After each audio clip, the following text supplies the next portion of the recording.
Bora lá, bora lá, bora lá, meus amores! Bora lá para mais uma aula aqui em formato de live. Hoje minha conversa é com professores de balé ou com quem deseja se tornar professor de balé. A gente vai falar um pouquinho sobre como cobrar pelas minhas aulas, como que eu cobro mais pelas minhas aulas, como que eu consigo ganhar mais sendo professora de balé, né? Lembrando que todo mundo tem conta para pagar. Por mais que balé seja uma paixão para você, tem que lembrar, sim, que a gente tem conta para pagar e o que faz a gente pagar as nossas contas é o nosso trabalho. Se eu trabalho como professora de balé, é justo, sim, que eu ganhe por isso e que eu ganhe muito bem por isso. Esse é o nosso papo aqui hoje. Então, já me deem aí um hashtag Prof Maestria, para eu saber que você está me vendo e me ouvindo, para eu saber que está tudo funcionando. Vamos? Hashtag Prof Maestria. Bora lá, olha só. Lembrando, né? Essa nossa live aqui, ela faz parte do nosso programa de aquecimento para o workshop Professora de Balé com Maestria, sim, que vai acontecer aí nos próximos dias. Nesse workshop, eu vou liberar para vocês uma série de aulas online, onde você pode assistir aí da sua casa, e todas as aulas são gratuitas, então você consegue assistir aí na sua casa gratuitamente. No workshop eu vou te mostrar como que é possível você se tornar uma professora de balé formada pelo método TBD, com reconhecimento do MEC, podendo faturar aí uma renda extra ou ainda fazer uma transição de carreira. E você que já dá aulas de balé, coloca aí para mim quem já dá aula que eu quero saber. Você que já dá aulas de balé, você vai entender durante o workshop ali algumas maneiras para você conseguir fazer realmente com que você tenha mais alunos, consiga reter seus alunos. Sim, tudo isso a gente vai abordar no workshop para te ajudar nessa jornada de professora de balé, que eu sei que não é nada fácil, eu sei que não é nada fácil, sim, assim como todas as profissões. Mas eu sei também que você faz isso por amor e quem está desejando entrar nessa área, né? Eu sei que é por amor. E muitas vezes, por ser por amor, a gente acaba esquecendo de cobrar, né, galera? Acaba esquecendo de cobrar. E aí você tem conta para pagar no final do mês, aí a conta não fecha. Sim, aí a conta não fecha. Então a gente vai conversar sobre isso aqui hoje, nessa nossa live do aquecimento para o workshop Professora de Balé com Maestria. Se você ainda não se inscreveu para o workshop, a inscrição é gratuita. Você pode se inscrever clicando. Quem está no Instagram, o link está na bio. Quem está no YouTube e no Facebook, o link está nos comentários e embaixo aqui desse vídeo na gravação, ok? Bora lá! Para quem não me conhece, eu sou a Mari. Sim, eu sou fisioterapeuta e eu sou professora de balé há mais de 20 anos. Eu desenvolvi um método próprio para ensinar balé para as minhas alunas, onde eu consigo fazer com que minhas alunas tenham resultado mais rápido. E isso faz com que elas se apaixonem pelo balé, se apaixonem pelo método, se apaixonem pela aula. E eu consigo ter turmas cheias, consigo viver do balé através desse método. E esse método que eu vou mostrar para vocês durante o workshop. Além disso, eu ajudo professoras de balé a conseguirem ter uma formação, né? Conseguirem ter ali um certificado com reconhecimento do MEC para realmente regularizar a sua situação de dar aulas, ok? Mas bora lá, nessa live aqui de hoje a gente vai falar um pouquinho sobre como é que a gente faz para cobrar mais pelas nossas aulas. Show, show, tô vendo a galera chegar, bom dia, bom dia. Como é que a gente faz para cobrar mais pelas nossas aulas? Vamos lá, primeira coisa, como que eu sei, antes da gente falar como cobrar mais, vamos entender como é que a gente cobra, né, pelas nossas aulas no balé, como que funciona esse processo, por quê?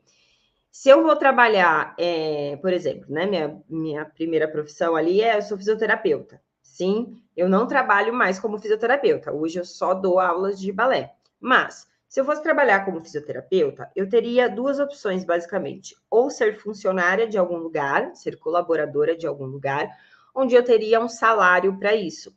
Sim, ou trabalhar de forma autônoma. No balé, é a mesma coisa. Então, a grande maioria das profissões, a gente tem como trabalhar para uma empresa, certo? Quando a gente trabalha para uma empresa, a gente se candidata para uma vaga, já muitas vezes sabendo o valor do salário, para saber se nos interessa ou não. Então, vamos supor que eu sou professora de balé e surgiu uma escola de dança, uma academia com vagas para professores de balé. E aí essa academia anuncia ali que tem vagas, que está procurando professores de balé, e eu vou lá e mando um currículo. Muitas vezes as academias elas não abrem o valor da hora-aula que elas vão pagar antes de realmente fazer uma seleção. Então, é diferente de muitos lugares que falam assim, eu preciso de fisioterapeuta para trabalhar aqui dentro do hospital e o salário é X. Muitas vezes nas escolas de dança não é assim que funciona. Primeiro, as escolas soltam que vai fazer uma seleção, pegam currículos, sim, de professores, de vários professores, avalia o currículo e ali faz uma seleção. Selecionando os currículos, vai entrar em contato com o professor, com a professora e falar, eu vi seu currículo, gostaria de marcar uma entrevista. E nessa entrevista é que fala o valor de hora-aula, tá? Mas, quando eu vou trabalhar para uma escola, o valor de hora-aula ele é oferecido pela escola.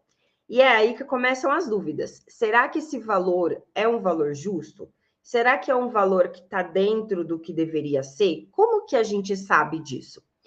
Quando eu sou uma profissão fisioterapeuta, farmacêutico, sei lá, pintor, sei lá, qualquer profissão tem ali a base de salário. Então, o fisioterapeuta tem o piso salarial. Todas as profissões têm o seu piso.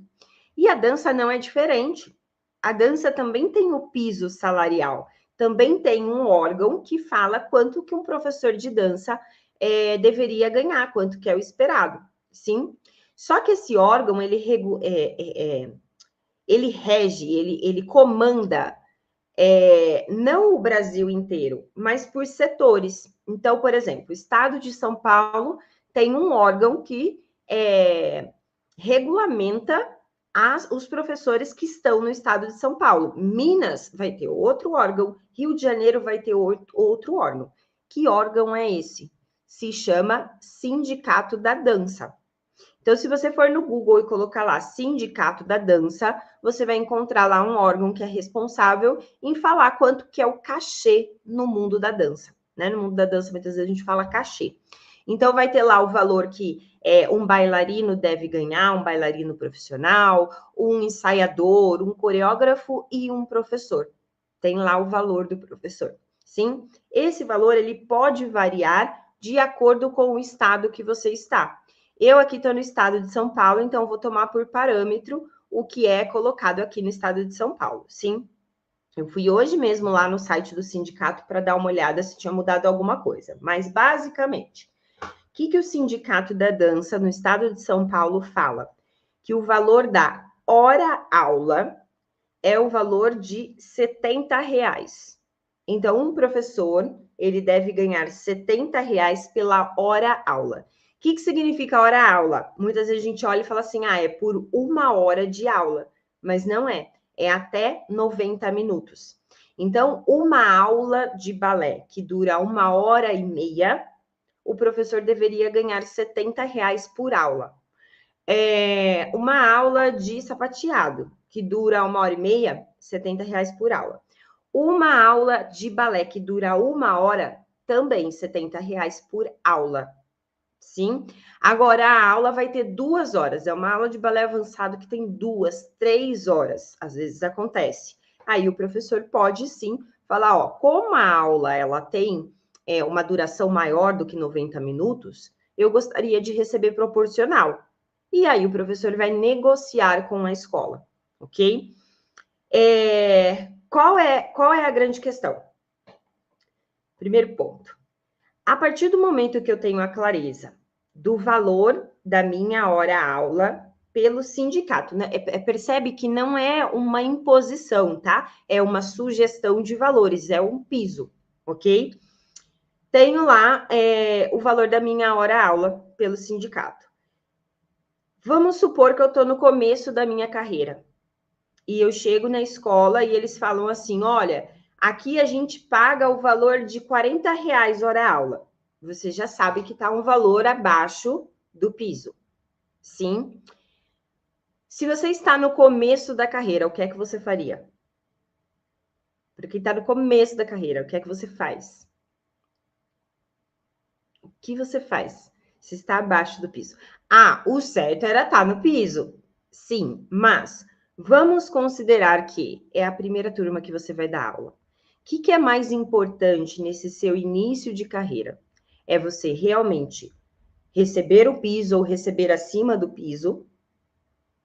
Ou é você ter a oportunidade de desenvolver, ser mais experiente e enriquecer seu currículo?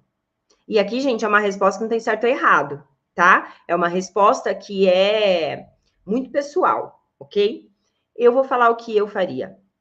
Eu aceitaria um piso mais baixo para conseguir começar essa jornada, ganhar experiência como professora, para aí negociar um piso mais alto. Faz sentido? Vamos lá. Vamos supor que eu comece a dar aula, então, por um valor mais baixo do que o sindicato propõe, numa escola de dança, e passa ali 6 meses. E eu tô com esse valor, mais baixo do que o piso. E eu tenho bastante aluno na minha sala. Os alunos entram e não querem sair. Se isso acontecer com você, você tem sim uma oportunidade de cobrar mais pela sua aula.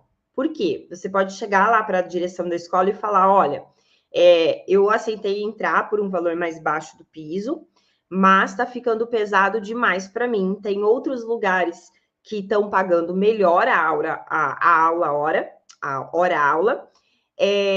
Eu gosto muito daqui, não gostaria de sair, mas eu queria ver se tinha como melhorar o valor da minha hora-aula. E aí a escola vai avaliar. Se você é um professor que realmente os alunos chegam para fazer uma aula experimental e os alunos ficam, eu, como dona de escola, não ia querer perder você. Então, percebe que o valor da hora-aula, o valor que você vai ganhar por aula, muitas vezes ele vem com um valor mais baixo no início, mas que se você fizer o seu trabalho direitinho, no sentido de conquistar de verdade os seus alunos, você consegue fazer esse valor hora-aula subir, sim. Ok? Consegue sim, tá? Eu já tive vários, quando eu tinha escola de dança, eu já tive vários professores que entraram com valor de hora-aula mais baixo, mesmo porque quando um professor começa, principalmente modalidades novas, diferentes, turma nova, são poucos alunos. E aí, conforme a turma ia crescendo, a gente ia fazendo a atualização desse valor hora-aula, tá? Então, isso pode acontecer. O que você precisa tomar cuidado, tá?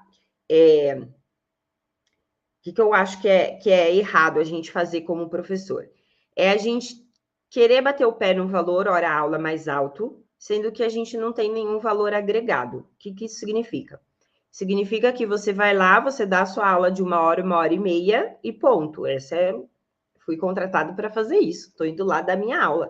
Mas você não tem um envolvimento de tentar segurar aluno para a escola, de tentar fazer com que os alunos de outros cursos também façam o seu, não é sair do outro curso, mas também fazer o seu curso, sim.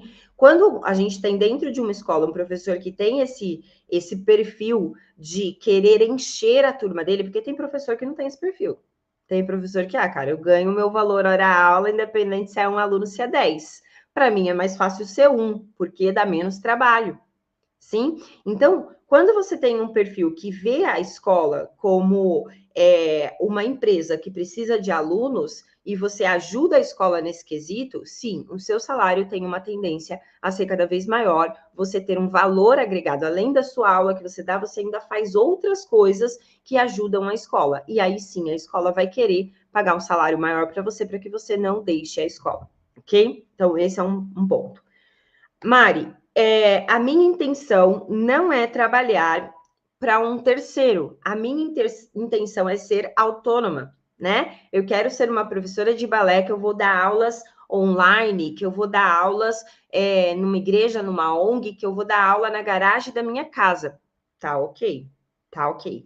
Você vai pegar esse valor hora-aula de R$ 70 por aula e você vai calcular quanto que você deve cobrar de mensalidade dos seus alunos. E eu sei que aí rola muita confusão, mas eu vou tentar explicar de forma rápida aqui e bem clara. Vamos supor que eu dou aula num espaço que eu não pago por ele.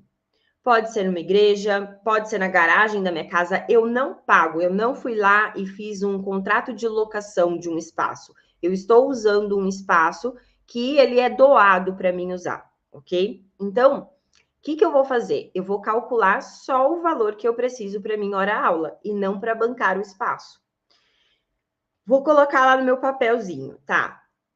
O valor que eu deveria receber por hora-aula é de R$70, segundo o sindicato aqui de São Paulo, então eu vou colocar lá, R$70. Vou colocar aqui, deixa eu só anotar para não me perder. R$70. Ô, Tia Ju, traz uma calculadora para mim, porque eu e conta um negócio que não funciona. Obrigada. Ó, R$70 o valor de hora-aula, ok? Vamos supor que eu vou montar uma turma, obrigada, uma turma que tenha 2 aulas por semana. Se é R$70, 2 aulas vai ser 140 por semana. Vezes 4, eu deveria ganhar... Opa, apertei coisa que não era para apertar. Então, R$70 vezes 2, 140 por semana. Vamos colocar 4 semanas no mês, tá? Eu deveria ganhar 560 por aquela turma. Certo? Isso seria o ideal. Muito perfeito.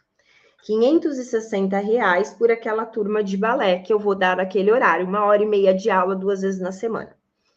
O espaço que eu estou não é locado, então eu não vou colocar a conta desse aluguel nesse espaço. Vamos supor que fosse locado, você teria que colocar o valor que você paga do aluguel ali nesse espaço, tá? Mas vamos colocar que seja um espaço alternativo que você não paga. O que mais você paga? Ah, eu pago para ter água lá. Quanto é o galão de água? Sei lá, vou jogar aqui uns R$40. Eu pago uma faxineira para estar lá uma vez por semana limpando, sei lá, vou colocar aqui que seja mais R$250.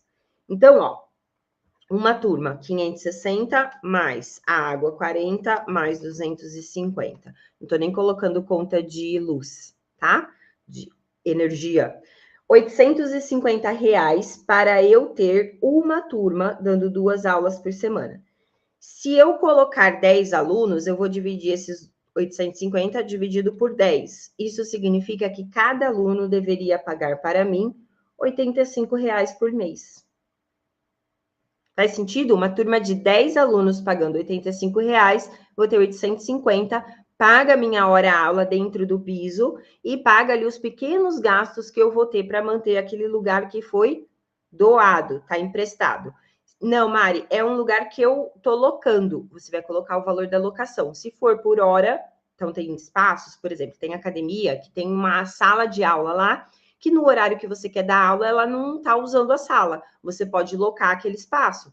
E aí, vamos supor que ela cobre, eu cobro, sei lá, R$120 a aula naquele espaço. E você vai negociar isso lá. E aí, você vai incluir nessa conta para dividir e saber o valor que você tem que cobrar do seu aluno. Vamos supor que você aluga um espaço inteiro, uma sala, para ter várias aulas. Então, sei lá, estou pagando R$1.000 por mês. Só que lá vai ter quantas turmas? Quantas turmas você consegue colocar? E aí você vai fazendo essa conta mais ou menos da maneira como eu te expliquei aqui, para saber quanto você cobra.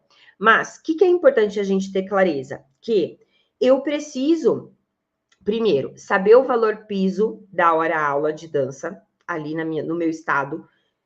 Segundo, colocar nas contas, se eu vou trabalhar de forma autônoma, todos os gastos que eu vou ter para manter aquele espaço, e aí dividir pela quantidade de alunos que eu pretendo captar.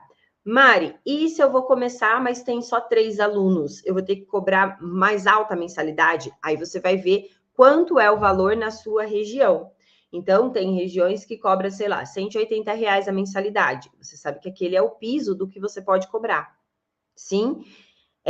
Aí você vai fazer uma conta contrária. Quantos alunos eu preciso ter a R$180 para bancar esse espaço que eu estou idealizando montar as minhas aulas? Sim? Então, é mais ou menos assim que a gente faz as contas, de uma forma bem grosseira aqui, mas que a gente faz as contas para ter um parâmetro real, se o que eu estou cobrando está dentro da realidade ou não. Agora, a pergunta é, como é que eu posso cobrar mais? Como é que eu posso ganhar financeiramente um valor mais alto pelas minhas aulas de balé? Primeira coisa que você precisa entender que a autoridade te dá o direito de cobrar mais. O que eu quero dizer com isso? Vamos lá, vamos supor que a sua vizinha vira e fala assim, olha, eu vou dar uma aula de balé. Eu acabei de fazer o curso da Tia Mari, a formação maestria, e eu vou dar uma aula de balé. Uma vez por semana, tal, e eu tô cobrando, sei lá, R$300 por mês para você fazer uma aula por semana comigo. Essa é uma proposta. Agora, imagina, Ana Botafogo chega para você e fala assim, olha, eu vou dar uma aula de balé aqui uma vez por semana, R$300. O que você faria? Você iria com a sua vizinha ou você iria com a Ana Botafogo? Com a Ana Botafogo, porque ela, né, mais autoridade, quanto tempo ela tá nessa jornada, ela já foi bailarina, ela já dá aula, ela é conhecida. Sim? Então, a gente tem essa questão de ver uma pessoa como autoridade. Se eu vejo uma pessoa como autoridade, a minha tendência é sim pagar mais pelo serviço que ela oferece. Isso, gente, vale para tudo. Vale para qualquer profissional, vale para qualquer coisa, inclusive para as professoras de balé. Por isso que é importante você, sim, se colocar como autoridade no assunto balé. Então, como que eu posso me colocar como autoridade? Primeiro, mostrando que eu conheço, que eu sei o que eu estou fazendo, né? Então, você pode ter uma rede social. Ah, professora de balé, tô vendo ali, Manu. Professora de balé, Manu. É uma rede social da Manu, que ela vai estar lá como professora de balé Manu, e lá ela vai colocar pequenos conteúdos, não precisa, eu sei que tem muita gente que tem vergonha de câmera, não precisa fazer live que nem eu faço, respira, não precisa de nada disso. O que você precisa? Você precisa colocar pequenos conteúdos lá que mostre para as pessoas que você é professora. Às vezes é uma foto de você preparando uma aula, às vezes é uma foto de você dando a aula, de você no final da aula. Às vezes é um postzinho explicando como usar a sapatilha, entende? Alguma coisa simples, mas que mostra que você entende aquele assunto. Essa é a primeira maneira, quando as pessoas percebem que você tem conhecimento para fazer o que você faz. Segunda maneira, é quando as pessoas percebem que sim, que você dá resultado. Como professora de balé, você dá resultado para os seus alunos. Então, por exemplo, eu tenho esse canal aqui, certo? Que é do método TBD, que é voltado para professores. Mas eu tenho o meu canal de balé online, sim, que é o meu canal, o primeiro canal que eu criei, balé online, que é onde eu ensino mulheres adultas a dançar balé. E lá nesse canal, todos os dias entra lá um reels de alguma aluna dançando. Por quê? Porque eu quero que as pessoas vejam o que as minhas alunas conseguem aprender. Então, ali, o que eu estou fazendo? Eu estou mostrando o resultado que eu dou para as minhas alunas. Faz sentido? Isso faz com que as pessoas que queiram aprender balé, elas me vejam como uma professora que tem autoridade. Eu dou dicas, eu mostro lá como faz isso, como faz aquilo outro, e além disso, eu também mostro o resultado das minhas alunas. Mari, eu ainda não tenho aluna, como que eu vou mostrar resultado? Tá tudo bem, você vai começar só alimentando a sua autoridade pelo seu conhecimento. Agora, se você não tem conhecimento, aí eu tenho que fazer, né, a formação bonitinha para ir lá desenvolvendo o meu conhecimento, para depois eu partir para esse lado da autoridade, porque eu só vou ter autoridade, eu só vou ser vista como autoridade se eu realmente for, se eu realmente tiver conhecimento e apresentar resultados sobre aquilo. Ok? Então, primeiro foco. Se você quer cobrar mais, você precisa ser vista como autoridade. E isso a gente faz quando a gente mostra o que a gente sabe e quando a gente mostra o resultado dos nossos alunos. Segundo ponto.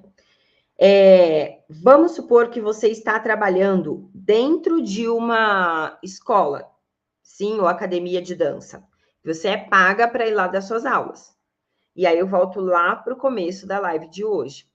Como que eu faço para que a escola concorde em pagar mais pelas minhas aulas? Primeira coisa que você precisa, ser autoridade para a escola também. Ou seja, se a escola vê que a sua turma está sempre cheia, Se a escola vê que uma aluna vai lá fazer experimental e a grande maioria fica, vê que outras alunas de outros cursos querem fazer o seu curso também, a escola vê em você uma autoridade. A partir daí, eu tenho sim como chegar e tentar renegociar o meu valor de hora-aula. Tudo bem? Então, ó, o que a gente falou até agora? E agora eu vou dar uma dica mega extra, mega importante.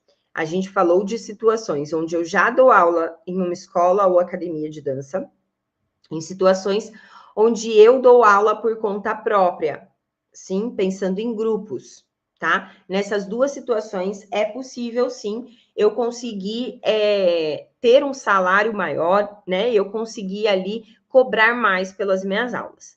Mas existe um outro ponto para quem realmente está pensando em fazer uma transição de carreira, em, né, parar de trabalhar com o que trabalha para começar a trabalhar com balé, mesmo quem já trabalha com balé, mas quer realmente viver da dança, né, quer ganhar mais para isso.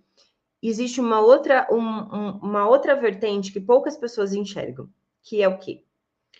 Uma coisa é eu ir lá e dar aulas para uma turma de balé.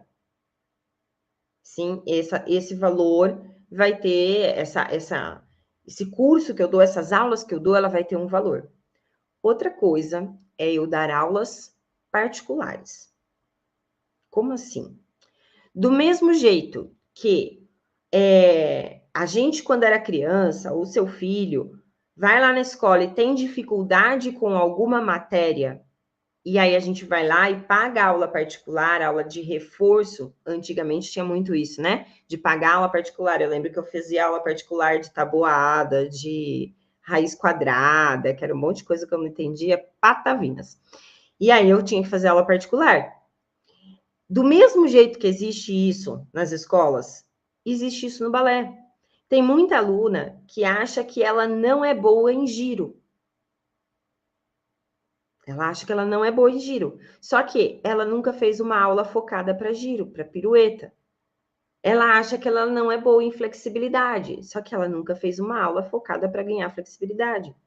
Então, existem muitas alunas que precisam sim desse reforço. Tem aluno, e ó, não é só no balé adulto, tem aluno adolescente que está ali pré-ponta e que precisa de aula de reforço para ir para a ponta. Se você conversar com a mãe e falar assim, ó, ela tá indo super bem no balé e tal, mas assim, ela ainda tá um pouquinho atrás da turma. E a turma vai para a ponta, só que eu não consigo colocá-la na ponta agora. A não ser que a gente faça um trabalho específico para ela. Por que que precisa ser específico? Porque o resto da turma não precisa desse trabalho. Só ela precisa. A partir daí, você começa a ter alternativas para ter um salário maior, focando em outras aulas que não necessariamente são as aulas que você já dá. Faz sentido? Coloca para mim se isso faz sentido para você. E ó, se você curtiu essa dica de aula particular ali, se prepara, porque no workshop Professora de Balé com Maestria, sim, que tá chegando, eu vou dar mais várias dicas para vocês de renda extra ali como professora de balé. Várias dicas. Sim, lá eu vou te mostrar exatamente como que você faz para se tornar uma professora de balé formada pelo método TBD com reconhecimento do MEC, conseguindo ainda fazer renda extra com balé ou fazer uma transição de carreira, se isso for do seu interesse, tá? E para quem já dá aula, é uma ótima maneira de você reciclar seus conhecimentos, ter a sua formação e aí, quem sabe, até descobrir novas maneiras de fazer renda extra com as suas aulas. Sim? Como que eu faço para participar, Mari? Simples. Quem está no Instagram, o link está na bio. Quem está comigo aqui no YouTube e no Facebook, o link está aqui embaixo nos comentários e na descrição do vídeo. Show? Faz sentido? Muito sentido. Show de bola, show de bola. E aí, amores, é muito importante a gente lembrar que, como toda profissão, o começo ele não vai ser fácil. Não vai ser mil maravilhas. Nenhuma profissão por que professor de balé vai ser diferente? Não vai ser. Mas, se você tiver consistência, se você manter o que realmente precisa ser feito, souber o que precisa ser feito, você chega lá. Eu sou prova disso. Sim, sou prova disso. Estou no mundo online desde 2017, gente. Tava fazendo as contas? 5, 6. Daqui 3 anos, né? Daqui 3 aninhos vai fazer 10. Daqui 3 aninhos faz 10 anos que eu tô aqui. Sim? Então, é a consistência que me faz me manter aqui e ter chegado aqui. E você também pode, se você tiver consistência, souber o que precisa ser feito. Por isso que uma formação é tão importante e por isso que lá no workshop eu vou explicar para você como que funciona a formação, como que você pode fazer parte dela. Show? De tudo isso, meus amores, beijo para vocês. Bora lá, deixa essas sementinhas germinarem aí, respira, tá? Que aos poucos tudo vai ficando mais claro. Lembrando que essa live aqui ela faz parte do nosso aquecimento para o workshop. Sim, não é ainda workshop. Se você não se inscreveu, se inscreva lá, você vai receber todas as informações, tá bom? Ó, beijos para vocês e bora lá, professoras lindas do meu coração.